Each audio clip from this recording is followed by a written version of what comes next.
Pauline Hanson's One Nation's influence set to increase in 2017 and beyond. Pauline Hanson's One Nation is launching a bid to boost its influence over the nation in a political offensive stretching from coast to coast, and all signs point to success. One Nation leader Pauline Hanson says her QLD candidates are coming for the major parties. If 2016 was the year of the recognizable redhead's political comeback, 2017 will be when the unique leader really wields her influence and reveals what level of power she's expecting to achieve. Speaking with news.com.au, Ms. Hanson revealed she's planning as far ahead as 2019 when it comes to the party's expansion, a period of time over which One Nation could possibly achieve representation in every Australian state and territory, and possibly even a boost at the federal level according to current election schedules. From the box seat in the Australian Senate, Ms. Hanson has announced she will run candidates in next year's Western Australian state election, where her party is expected to make a significant impact, particularly when it comes to redirecting preferences.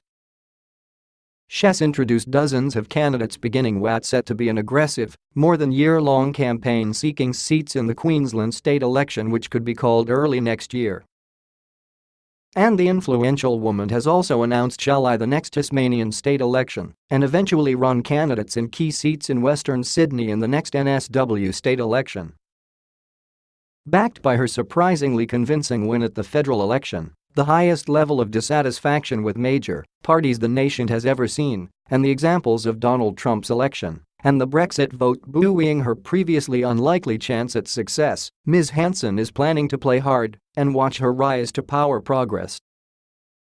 Ms. Hanson says over the next 12 months she's focusing on building the party from a strong foundation. If it's anything like the last 6 months since I've been elected, I know I'm going to be absolutely flat out next year. There's a lot I wanted to achieve, she said. We've got potentially 3 elections in 3 different states. Ms. Hanson says she wants to build the party slowly, so it's strong. That's very important to me, she said. But asked at what point she plans on having her party represented all across Australia, she simply replied, "It depends when their elections are coming up." The polls are showing we're gaining support across the country, and that doesn't come just by name alone. You've got to put the hard work in yards, that you are the alternative and give people not only hope, but show that you care about their issues, she said. Commentators have rushed to suggest part of Ms. Hanson's boost in popularity can be credited to the US and UK votes that shocked the world this year by turning to alternative leaders and anti-establishment ideals. But Macquarie University politics lecturer Ian Cook believes that, rather than benefiting from them, the One Nation leader can take them as signs her message has a better chance of getting through. "I don't think she's benefiting so much, they don't increase her chances, but she can look at those votes and determine that it will replicate that pattern over here," he told news.com.au. Dr. Cook says Ms. Hanson was almost ahead of the game in that sort of conservative populism, and her return to politics has come at the right time.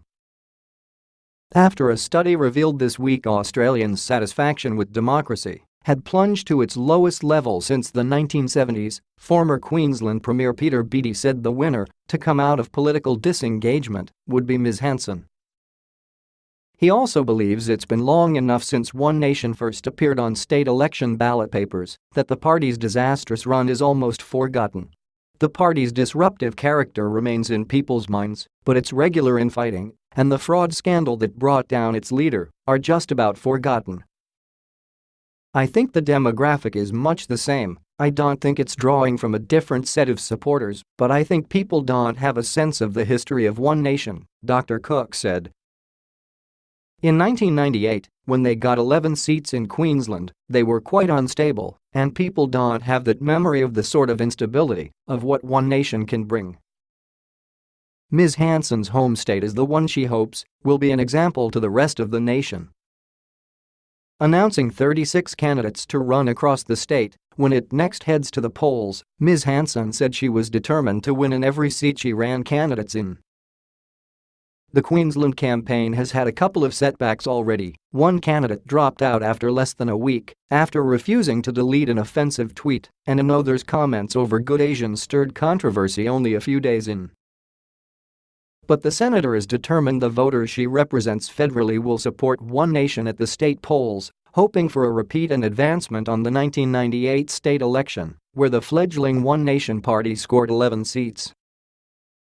Before she plans to take over the Queensland Parliament, she's planning to claim seats in the Washington state election. Ms. Hanson travelled to Perth this week to vet potential candidates who she believes will be able to reduce the major parties' hold on power, particularly the Nationals, in the western state. But if voting trends continue along with One Nation's aggressive campaigning and Ms. Hanson's effective personal branding, what will happen once the votes start flooding in? Campaigning to claim a seat in the Senate, Ms. Hanson promised to be strong on issues like taking a hard line on immigration and an inquiry into Islam. One Nation's candidates wrote on Ms. Hanson's name promises to back an inquiry into banks and talking down climate change. The state strategies are yet to be seen, and even when those targeted policies are revealed, there's no promising they'll be followed through. This is one of the difficulties of One Nation. We don't really have a strong sense of what they'll do if they do get hold of that level of power, Dr. Cook said. They've never really been able to push a political agenda, and when they were in a position to, the party tended to fracture. Ms. Hanson says next she's planning on focusing on issues she hasn't quite got to in her role as senator.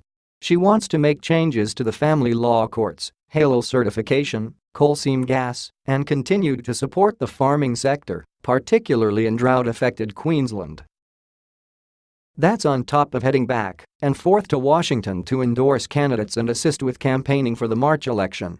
And if the Queensland election is called in the first quarter of the year as she predicts, being involved in that too. For Christmas, Ms. Hanson would like to rest